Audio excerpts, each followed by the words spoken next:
YouTube gave me a platform to express my creative self, but it also took something away. My passion and my smile.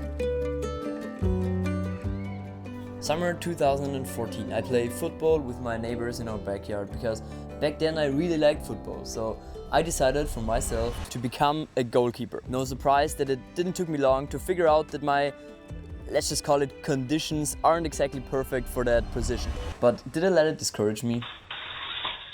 My whole life, people would ask me, hey, why do you have short arms? And believe me, I really had some fun interactions. But what's interesting is that the older people get, the less likely they are to ask me this question. As kids, curiosity comes natural. If we don't understand something, we just ask why. But somewhere along the way, this curiosity gets lost and maybe even turns into fear or anxiety, especially when you have to talk to people who are different. The question I'm asking myself is, how did we let that happen? When I think about it, it makes me realize why I fell in love with my passion, filmmaking. For example, in 2017, I picked up my first camera from my grandpa and just recorded shit. Like, it wasn't fancy and it wasn't good, but I made short films with my friends and just captured my daily life, and it was just really fun for me. But soon enough, I found YouTube. April 2020, the first lockdown, but also the birth hour of this very channel. I uploaded my first video called Hi, and on the thumbnail, my little and innocent smile. It didn't take long until 14-year-old me was obsessed.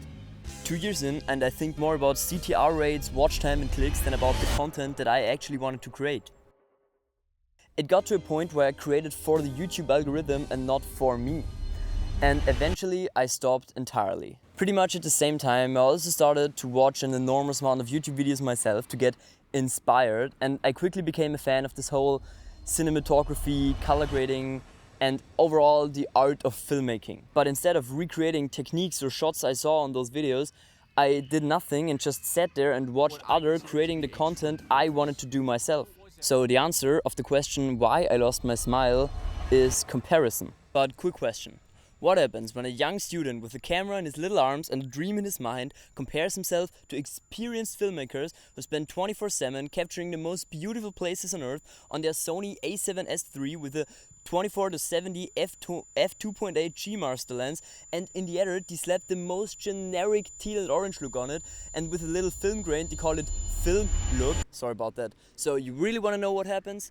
It makes the guy with the camera wanting to buy a new camera instead of creating art with the one he already has. So 3 cameras later, and I officially lost my creative energy, thinking all the time, why can't I create videos like that? Back in the day, I didn't care about things like that. I was just full of joy and excitement about everyday life. And now I'm 18, I'm sitting here and I watch the hundreds of thousands, oh, I feel lost in my 20s, so I bought a one-way ticket to, I don't know, Bali or whatever video. Why am I watching this? Now I understand the importance of doing something just for the sake of doing it. And maybe you were able to catch that smile you had as a kid, and once you got it, hold on to it, and now you can use YouTube to express your creative self, but don't let it take away your smile. So, hier ist Julian der Rennfahrer und startet. Los geht's!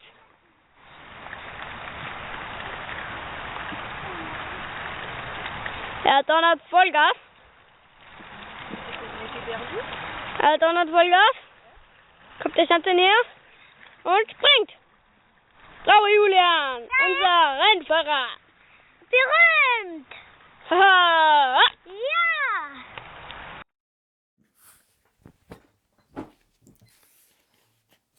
And if I can follow my own advice, will be revealed on this very channel in 2 weeks. Bye.